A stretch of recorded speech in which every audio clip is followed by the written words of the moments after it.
Hello, everyone. Welcome to Why Wellness. I'm Gina Rose, a certified personal trainer and fitness nutrition specialist, and I created this platform for so many of us to share our why.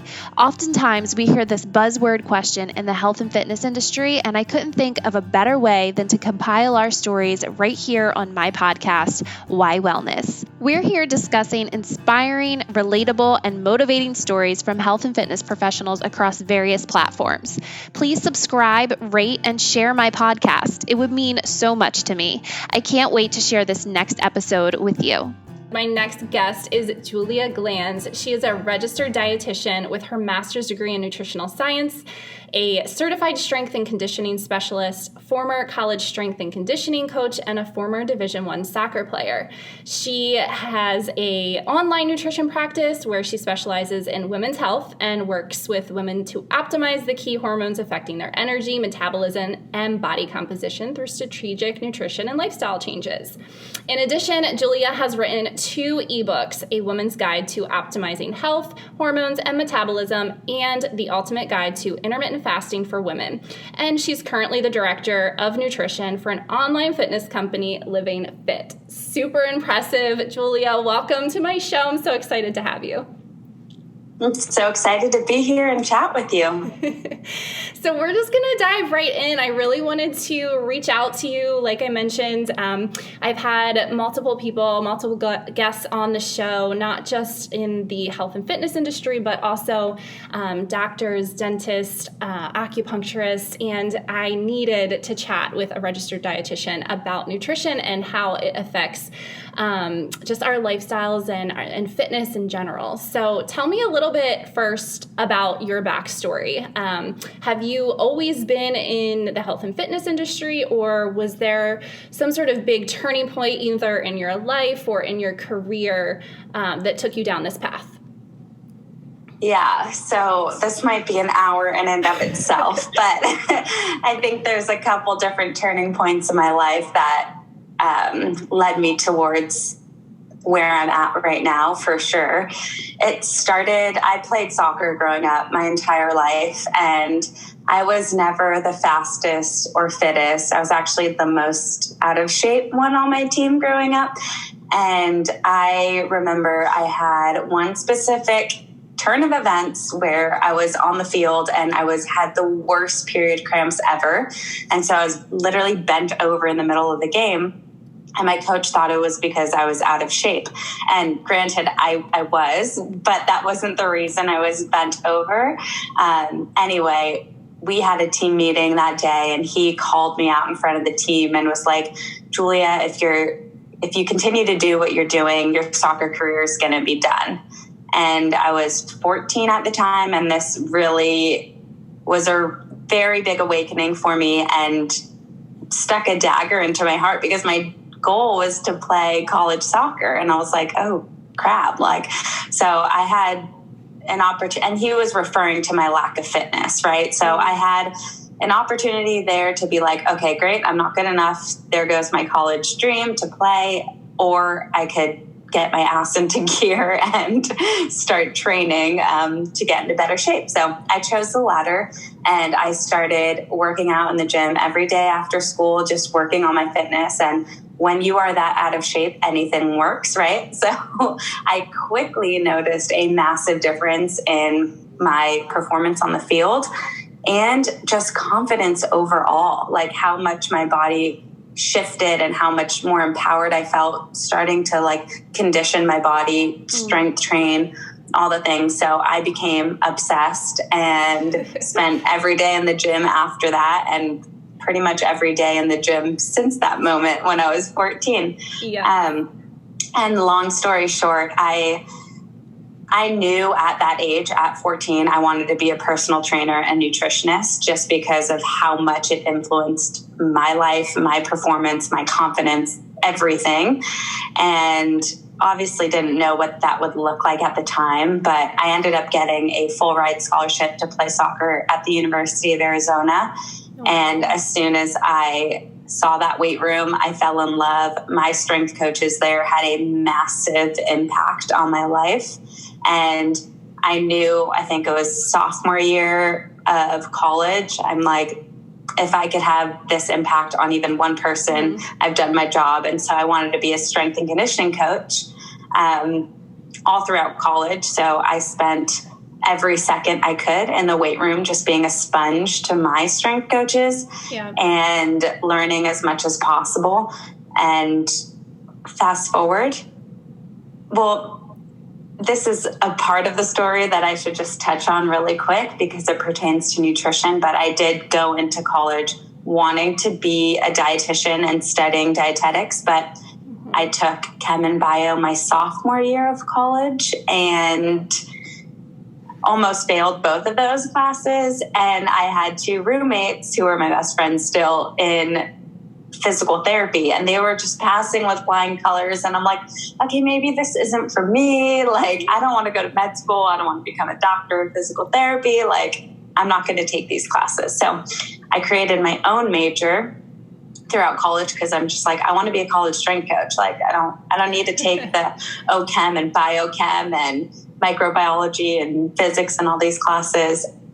Fast forward, post-college, I became a college strength and conditioning coach. And then after that, I went back to get my master's to become a registered dietitian because I still wanted to. And then had to take all of those science classes that I missed in college. So long story short, here I am, was a college strength coach, now a registered dietitian. And yeah. That's amazing. You mentioned one thing that I think everyone can agree with that sort of like goes into that path of fitness is you kind of become obsessed. And if you're not, then it doesn't work out. So I hear that a lot and it makes so much sense. And I'm curious too, like when you were 14 and like you started going to the gym every day, like to help with your sport, did you at first like have a coach before you went to really dive into strength and conditioning, like into college? Or did you kind of just go in and dabble around on your own? Or did you have friends that help you in the gym since that wasn't something you were comfortable with in the beginning? Yeah, that's a great question. So my first gym experience, now that I think about it, have you ever heard of Velocity? It's like a sports performance type of gym. And I originally went there when I was like maybe 13 because I was so slow. Like I was trying to get faster. Gotcha. And it really helped with running form. So that was my first gym experience. So I might have learned a little bit from there. But when I just started, I don't know. I don't think my friends on like the football team or whatever would be like, oh, here, try this running drill or do this. Yeah. And that was really it. And then I started, I'm trying to think. I think I just started and I just figured it out, maybe Googled it. Yeah. Isn't that like weird to think about though? Like the very beginning, and that could potentially, anyone who's listening could help them, just whatever the case is. Like you don't need anybody else. You can just go and start to try and figure things out on your own. And then it just sort of comes naturally and you meet people in that situation. And I kind of talk about in my story too, without getting too far into it, but I just went into a gym at the community where I was living at the time. And it wasn't a regular gym. It was like one that's at the apartment complex that you just kind of go into, and just started like reading the equipment and like trying to figure it out. So I'm always curious to know if other people have like a similar experience. So yeah, really cool. I probably did some of that too, for sure. So tell me a little bit about what is the difference between a registered dietitian and like a nutritionist or like a health coach, because there's so many things out there, and I just think that it would be great to be a resource here for people that are listening that might want to explore finding the right person to give them the right advice. So totally. The biggest difference is length of education, okay, I would say. And as a registered dietitian, you have to go through a 4-year program through an accredited school. You have to do a 1,200-hour supervised practice before you're eligible to even take the board exam.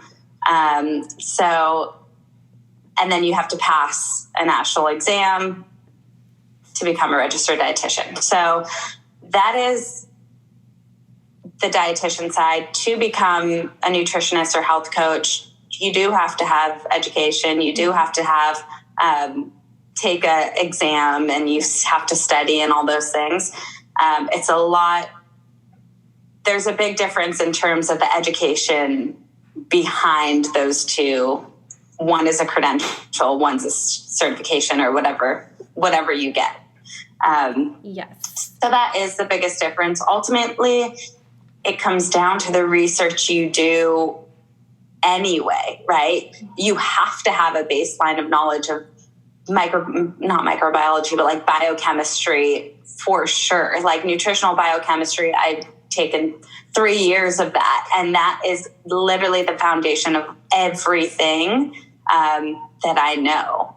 And a lot of people can skip that just having a certification as a nutritionist or health coach. So that's the biggest difference. Yeah. And then you asked, what was the second question? No, I think that covers the second part. Yeah. So I know that, like you mentioned, there's a lot of certifications out there from different, institutions or even fitness now. So when I did, so I'm certified through the National Academy of Sports Medicine for personal training, and then they have specializations that you can take. And so I remember one of the things learning when I was getting my fitness nutrition specialist certification that they talk about very specifically, and I think it's important to note, and I always tell clients that ask me too, is making sure that you as a personal trainer are referring out beyond your scope of practice. So for instance, for me, I can talk about, macronutrients and like the general idea of fitness or nutrition as it relates to fitness. But like when it comes to prescribing diets or talking about anything, how food is absorbed in the body, at that point, I'm just like, hey, let's refer you out to someone who has like more of this background and can really help you dive deeper. For people that are listening, what would you say is, when should they do that? Like, when is it more important just to think about their macronutrients? When is it more important just, to dive a little bit deeper into what they're putting in their body?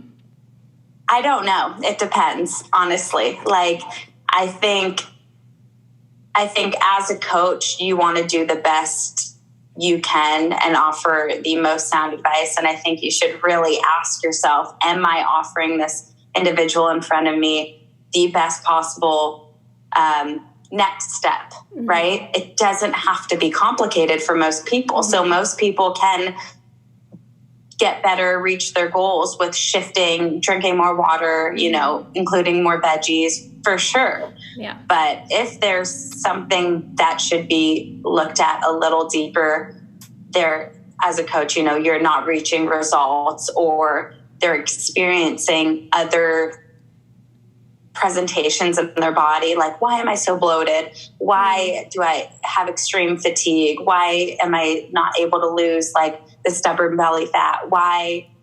I mean, you can peel back the layer a million different ways, but I think knowing that, and then obviously if there's any clinical condition that this person needs support with, refer out.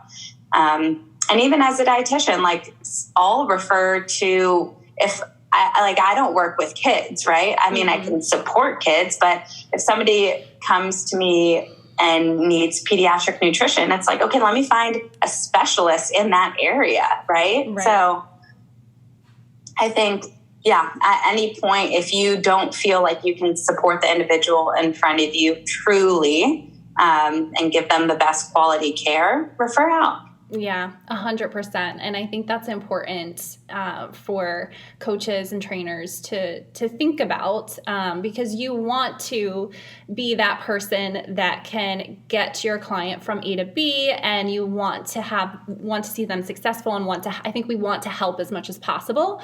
And I think sometimes people get stuck in the fact that like you might not be able to do everything for them. Even when it comes to specific styles of training, like I don't teach people how to do Olympic lifts. I have no idea. So it's like just working within the industry, and being transparent with clients too. So that's totally. Great to hear.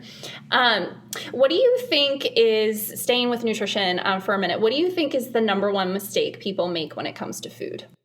Great question. Probably following what other people are doing that they see online. Mm-hmm. Yeah, because not one size fits all, right? One size does not fit all, and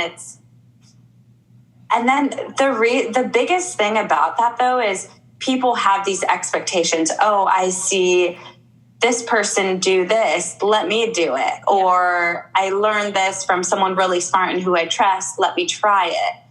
But it depends on your current lifestyle, your current stressors, there's so many factors that go into food choices. Yes, there are for sure foundational principles that everybody would benefit from, no question.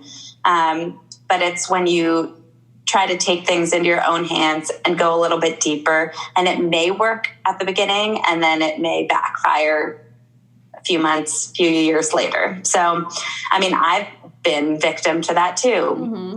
Like intermittent fasting. I was like, oh, great. Like so easy. I felt better on it.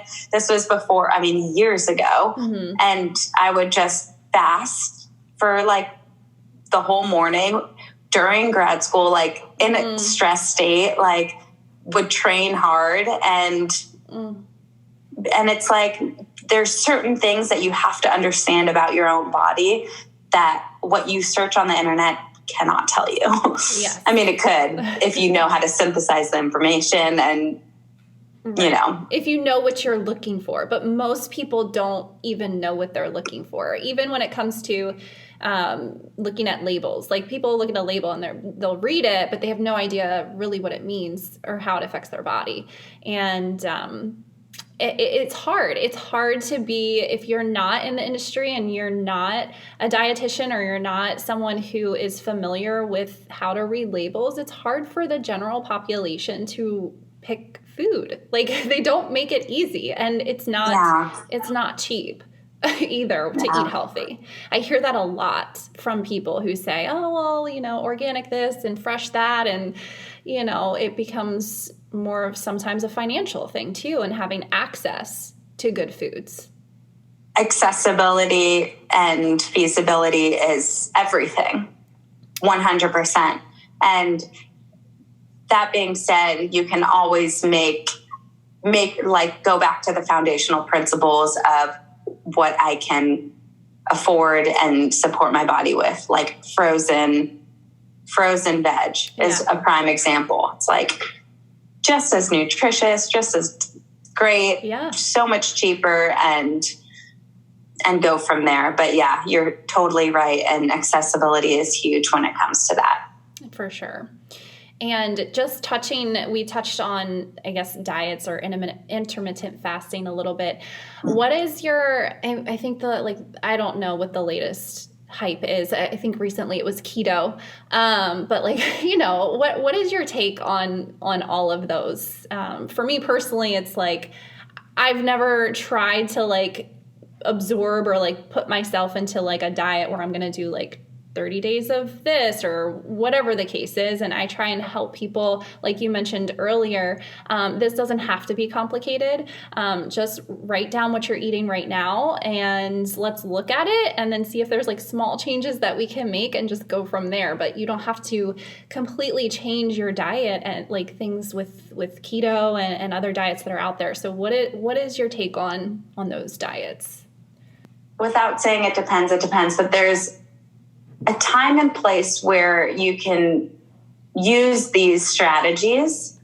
And I view them as toolboxes, right? You have a toolbox and these are your tools that you can pull out. Oh, I want to use intermittent fasting for this. Oh, I want to eat a lower carb approach for this. I'm going to eat predominantly plant-based or vegan because of this. Whatever feels good to you is what you should do.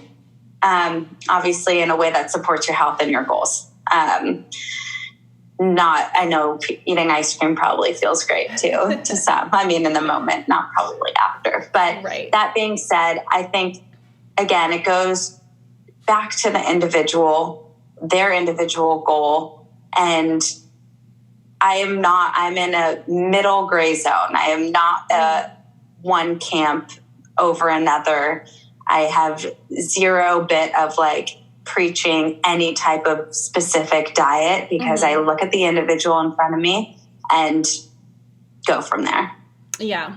I mean, it's true because you might have someone who's in the maintenance stage of their life where they're just fine and they're working out and they're eating, or you might have someone who's overweight and needs to, like you said, it's about the goal. And so I really want to drive that home in this conversation because, like we mentioned earlier, people see these trendy diets at the time and their friends are trying them. And so then they try it because this person lost 20 pounds and now they want to do that.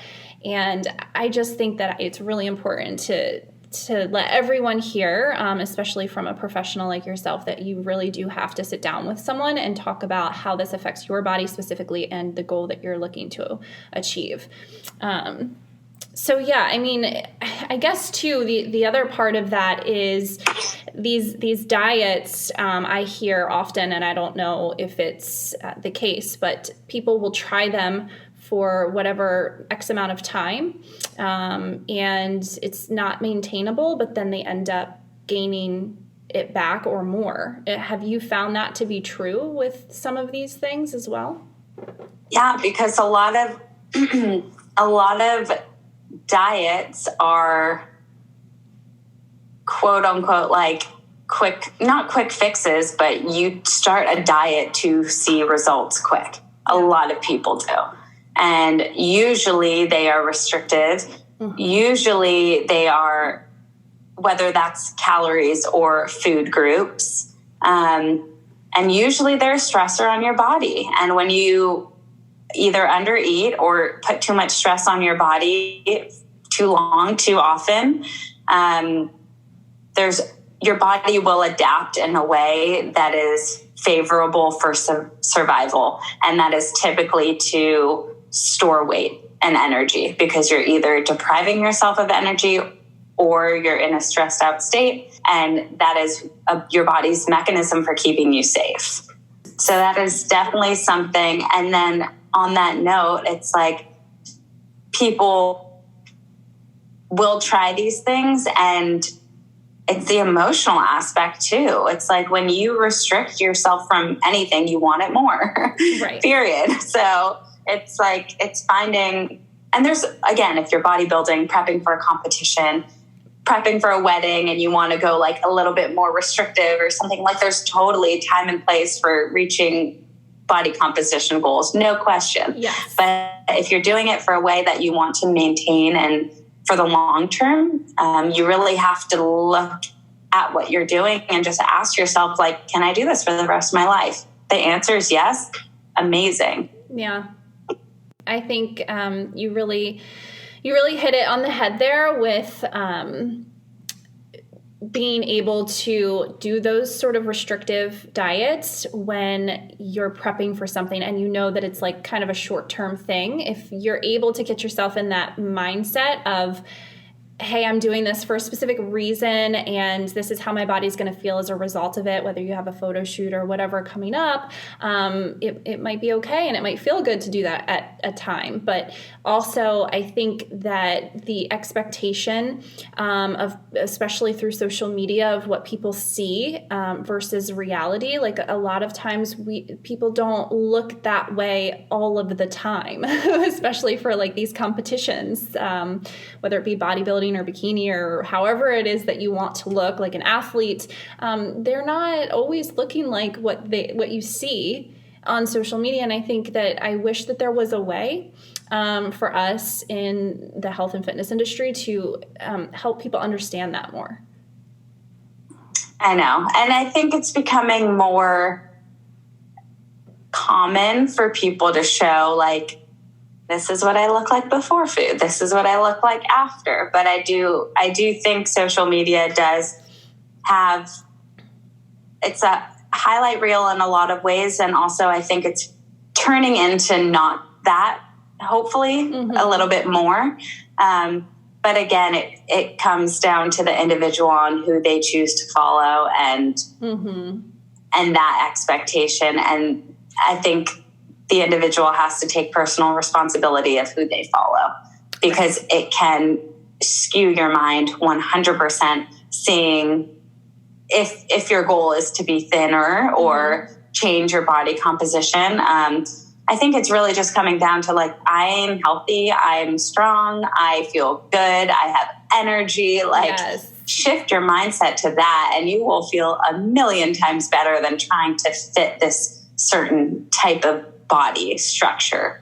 Like, that's ultimately the goal, right? So I think it starts with the individual and who they're following too. Right, of course. And I think I agree too that it's turning into more and more people are willing to open up and share, like, the not so highlight reel photos or videos, and I think that that's really great that we're kind of heading in that direction too. And I have to check in with myself sometimes. Like, there will be periods of time where I just, like, don't want to post anything because I have to say, why am I posting this? Like, is this beneficial? Is this something that's going to help at least one person, or am I just doing this to put it out there? What, like, and so I talked a little bit to Jen about this too, feeling like an imposter sometimes. I don't know if you've ever dealt with that, imposter syndrome. I mean, every day. Yeah. It's crazy. So how do you cope with that? Yeah. And I think the more you learn, in general, in your specific craft, the more you realize you don't know. Right. And so that in and of itself is like, oh, I feel like it, like, and that's why, and a lot of people don't do this, but I waited until I was a registered dietitian to start posting about nutrition, because I felt like, who am I to give advice without having a credential? And I chose to do that. People don't have to, but that was in my heart to show up in that capacity. I wanted to be credentialed, and that's just how I felt. And now when it comes to posting, I mean, you said it perfectly. Ask yourself, is this going to help even one person? And if the answer is yes, that's the answer, right? And we don't have to help all the people all the time. Yeah. It's in our intention and what's in our heart, and the responses you get from people, like, is this helping or is it not? And so asking yourself that exact question is key.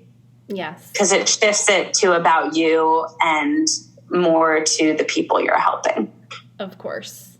And I think too, catering to the people who already support you, as opposed to trying to gain the support of people that you don't even know yet. So I think a lot of the times we're focused on, trying to be bigger than what we are in some cases. And we lose track or lose focus of the people that are already, like, looking to us for advice and support in smaller ways. So benefiting those people, I think, is key. And I try to remind myself of that too, and not get all stuck in my head about social media. It's definitely a fine line, and I struggle with it at times too, just in general. So I wanted to talk quickly too about, you really focus on women's health. specifically. And just tell me a little bit about, and I'm assuming it's because of like the earlier on experience that you had having cramps like on the soccer field, and like how, maybe that played a big part into why you chose to help women specifically. Can you talk a little bit about how fitness affects women, nutrition affects women differently than men? Yeah, totally. I mean, as soon as you said that, the first thing that comes to mind is, and it gets a little nerdy, but carbohydrates, right? And carbohydrates are like demonized at the moment. But as a female, we are very sensitive to hunger and carbohydrates specifically, because when we eat carbs, our insulin levels increase a little bit, and that influences a protein called kisspeptin, and kisspeptin acts directly on our brain and influences our brain hormones that influence estrogen and progesterone, so FSH and LH. And so the pulses of those two hormones to our ovaries to let them know, like, hey, pump out estrogen and progesterone. So that is one tiny aspect, but that was just the first thing that came to my mind as soon as you said that. It is huge in terms of women needing to support their bodies and fuel appropriately for their phase of life, their phase of the month, their current stressors, their workout, so much. So men can be a little bit more structured because they fuel on our circadian rhythm, just like a 24-hour cycle. Whereas women need to worry about the infradian rhythm, which is their monthly cycle. And then post-menopause, you can fuel appropriately like a man would as well, give or take a few other interventions there. But right. Yeah. That makes sense. I think it comes down to the female stress response and the reproductive system. Yeah, that makes a lot of sense.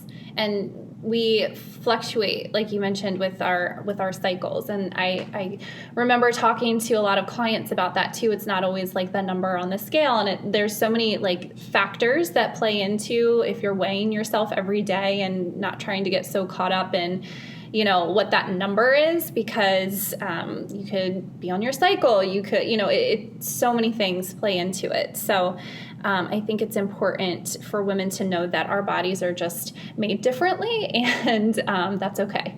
So yeah. And on that note, just for like your clients too, and I tell my clients this, weigh yourself. Like if you are using a scale, use the scale in a way that you're tracking, like, okay, so week 1 of my period, I'm going to weigh myself, and I'm going to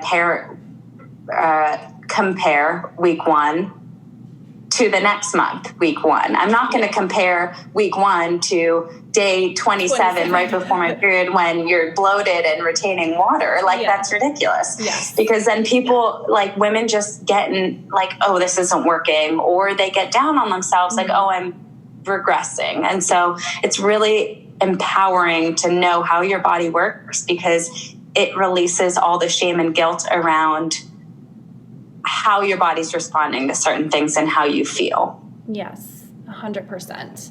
I think that's great advice. So comparing, if you're using the scale, weigh yourself week 1 of your cycle and compare it to the next week 1 of the following cycle, as opposed to, every week and see where you are. Yeah, or just don't get on the scale and measure your body composition. Exactly. Or how you feel. Exactly. Yeah. And I think too, I mean, I do circumference measurements for a lot of my clients, and that's another thing. It's okay to grow, like your muscles grow. So like if you're gaining some weight, or like your pants fit like a little bit tighter, this can be normal because you're literally putting on muscle and your legs are getting bigger, and you're losing fat but gaining muscle. So I think, again, understanding that sort of works the same way with the scale. So it doesn't always have to go in one direction to mean that it's healthy. So, so I wanted to touch on one other thing. I reached out to you a little while ago when you and Jen were doing a video chat, and it was about supplements. And I wanted to talk to you about, is it indole carbonol 3? Is that how you say? Yeah. So tell me a little bit about that, because I think, as far as I know, it's like for how do you say cruciferous veggies. That one. I think a lot of times people, for instance, I know my mom has a hard time digesting those foods because of just how it affects her GI tract. And so I'm curious to know about that supplement and what your thoughts are on it, especially for people who might have a hard time breaking down more of like a gassy sort of veggie that they want to have for nutritional purposes. Yeah, so cruciferous veggies are high in raffinose, which our body has a difficult time breaking down. That's why you should always have them cooked for, I guess, the better digestion aspect. But again, even if they're cooked, some people can't tolerate them at that given state or moment in time. But yeah, it depends. Like, I am a big fan of sulforaphane. So that is diindole methane is, or DIM, is what's found a big amount in cauliflower, which supports estrogen metabolism. But if you supplement with that specifically, you could actually decrease your estrogen, which is maybe a good thing for a short period of time in some people, not good for a lot of people, because we want estrogen. Estrogen helps us stay insulin sensitive. It helps our muscles utilize glucose. So we want estrogen. We don't want to drop it too low. Sulforaphane is found highest in broccoli sprouts, but all cruciferous veggies like broccoli, Brussels sprouts. This actually is a potent activator of your detoxification pathway, which is huge for metabolizing estrogen as well, because that's where detoxification starts. So when it comes to supplementation, you have to be aware of, this is another thing. It's like seeing, estrogen metabolism, DIM, great, I'm going to take that. Right. What are your estrogen levels? Do you even know? Like, do you need this supplement? So it really, supplementation is huge because it's so easy to follow, what sounds amazing and all the marketing. Right. But one like that could actually be detrimental for your well-being, for sure. So yes, I actually heard about it from my doctor, my OBGYN, actually. And, it can, I don't really take supplements. I try and get my nutrients from real foods as much as possible, but I do think that some of them are super beneficial, and it's okay to have as long as you know why and how much, because there is such thing, right? Taking too much of one thing, right? Too many supplements or too many nutrients, that can actually be harmful in some ways. And I'm not sure that people realize that. I don't know if there's some specific, is it B12, or if you have too much of one thing in your body, how it can be more a toxic, right?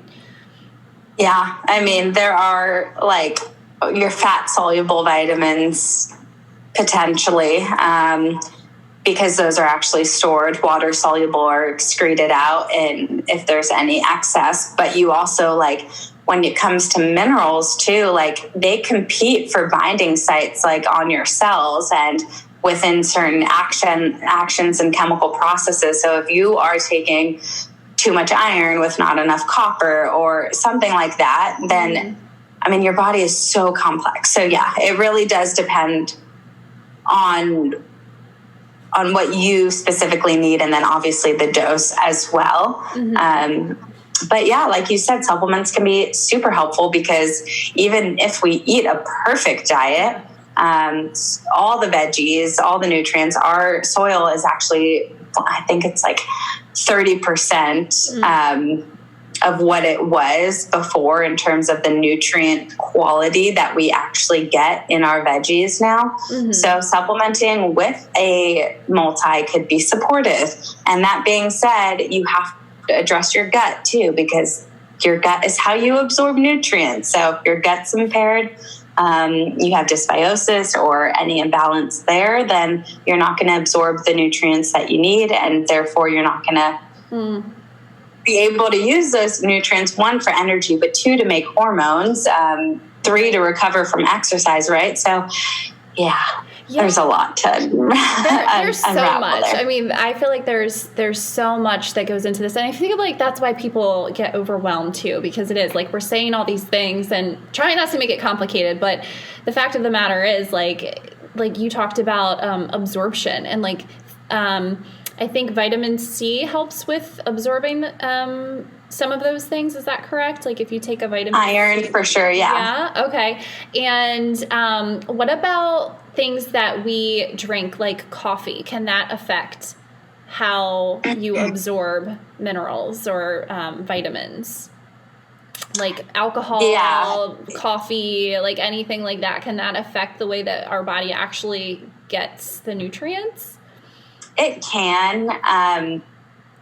It definitely can to some capacity. That being said, if you're consuming, like I wouldn't have a multivitamin with my coffee, right? Just separate it a little bit, 30 minutes, an hour, 2 hours, whatever, and you'll be fine. It's not going to completely deplete your body from the nutrients, right? Yeah. So. Because I think we excrete a lot of it too. So, I mean, I notice, I don't know if that's normal, but like if you're taking vitamins and then like you go to the bathroom, like you might notice like your urine is a little darker or whatever the case. So I don't know how much of it we actually are absorbing versus what we excrete. So that is a thought I had as well, that if our urine turns a certain color, we're actually peeing it out. And while that is kind of the case, it also turns that color because of, I might get this wrong, but it's B1 or B3. Okay. One of those vitamins actually does turn your urine yellow. Oh, okay. So I don't quote me on which B vitamin it is. It's one of them. Okay. So yeah, it doesn't necessarily mean you're excreting all of it out. Maybe you are, that you don't need, which is fine. Mm-hmm. But yeah. Yeah. So it will usually always turn a yellow color after you've taken B vitamins. Oh, I just thought of this. Speaking of, okay, what's the deal with asparagus? Because I feel like everybody wants to know. Some people, when they eat asparagus, their pee smells so weird. Okay, I'm sure you know about this. What is that and why? And also, is it true that only certain people can smell it, or like it only affects certain people? Is this, I'm sorry to get so weird, guys, but I want to know. I think it comes down to genetics. Okay. I think that's the plain, simple and yet very complex answer. But gotcha. I don't know if I have an exact why or mechanism of action that I can talk about, because I don't know. It's just one. But yeah, it's weird, a real thing. One of those weird things. Okay, so let's kind of hop out of all the nitty gritty of like nutrition for a minute, and I want to kind of circle back.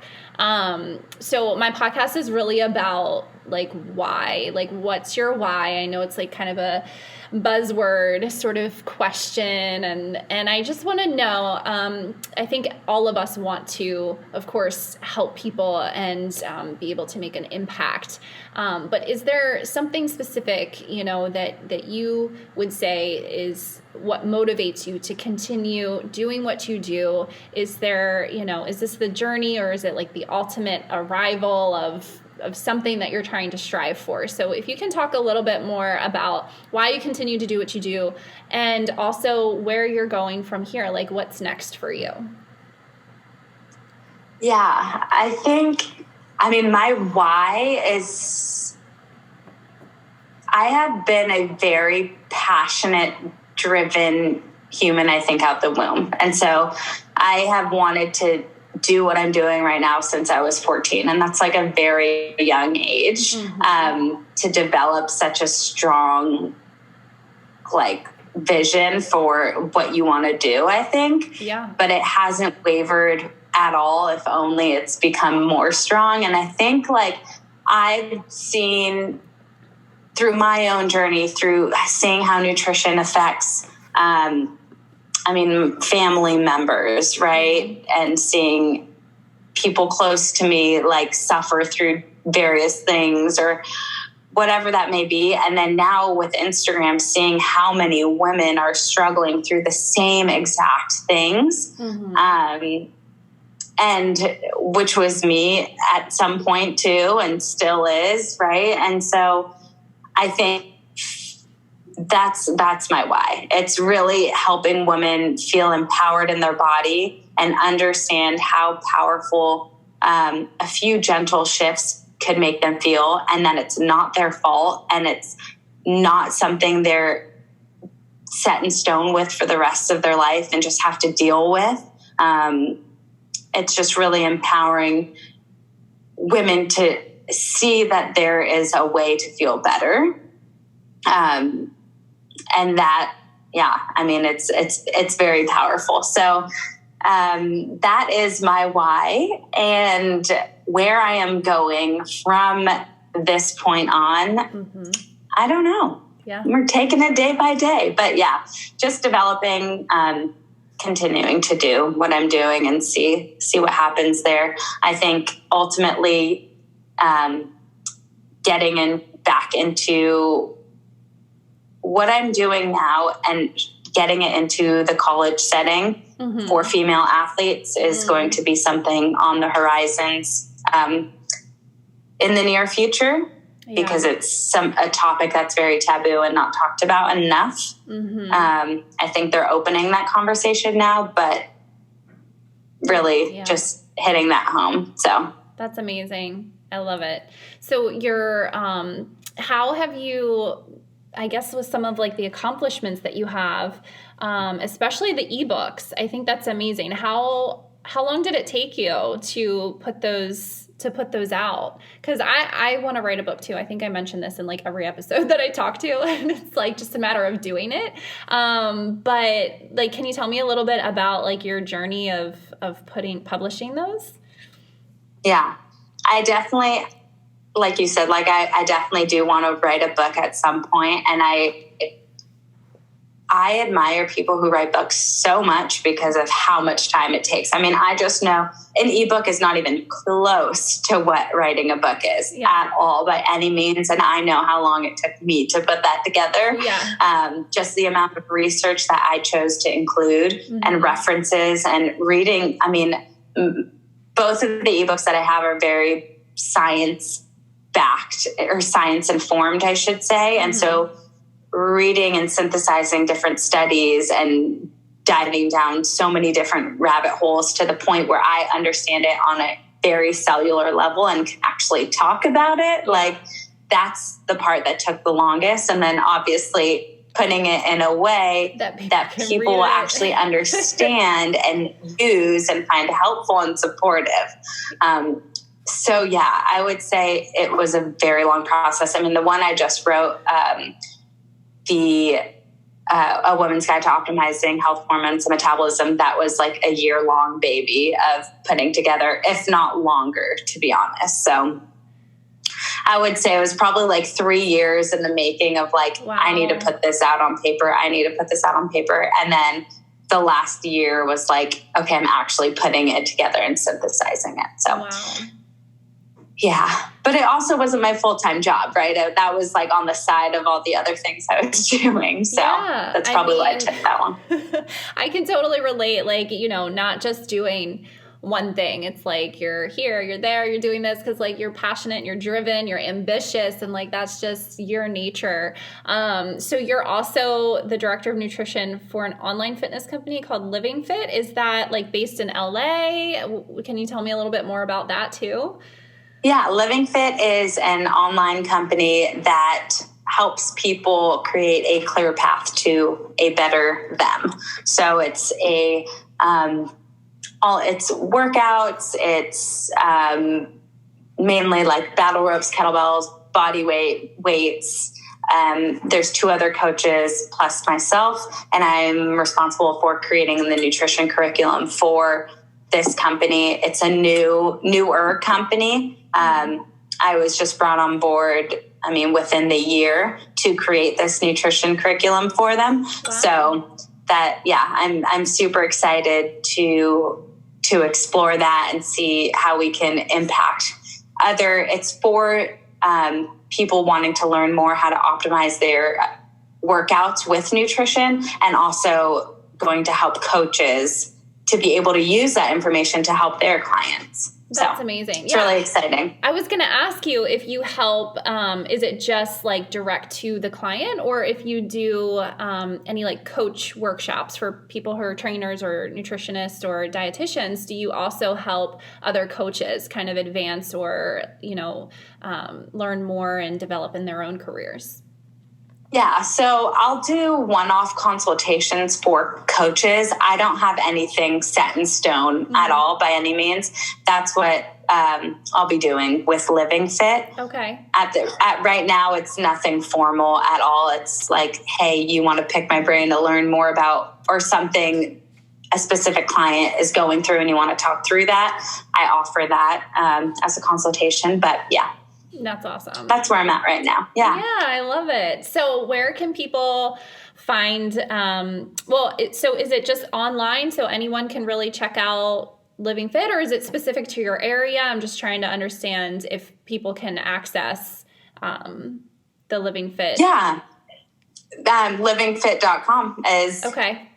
That is the website. And there's also free nutrition information there that I've already created. There's a list, 20 plus videos of nutrition content where people can watch for free to just learn the fundamentals of nutrition and how that can support them in terms of deepening their knowledge base around exercise nutrition. I love that. And just nutrition in general. Yeah. Good. Yeah. I think people need good resources and, reputable places to look for this information. So livingfit.com. And then where can people find your ebooks? Yes. So that's everything that I have is on my Instagram. So at Julia Glanz, link in bio, and all the things will be right there, including, all the things. All the things. And then for those of you who don't have Instagram, I will make sure we send out a link to everyone so that you can access all of Julia's awesome stuff. But I have taken an hour of your time, and I am so thankful to you. I'm so happy that we were able to connect. I would love to, I think next year, 2022, there is a conference, Idea World, and usually it's in LA, but I think it's in Nevada or Las Vegas this coming year. And I've always wanted to come to it, so I'll probably be coming out west and would love to connect. And I'm just super thankful to have you and have you share your story and your knowledge. And thank you so much for your time. Yeah, of course. I'm so happy to chat with you. Thanks for having me. And yes, always let me know if you come to the West Side. And that does it, guys. Thank you so much for listening through to the end of that episode. I hope you'll share this with your friends, your family, and your network so we can continue growing this community even more and hear the stories that have yet to be told. Please let me know your thoughts too. Reach out. Tell me what you've learned. Tell me what's resonated with you. And let me know who you want to hear from next. I can't wait to talk to you guys soon.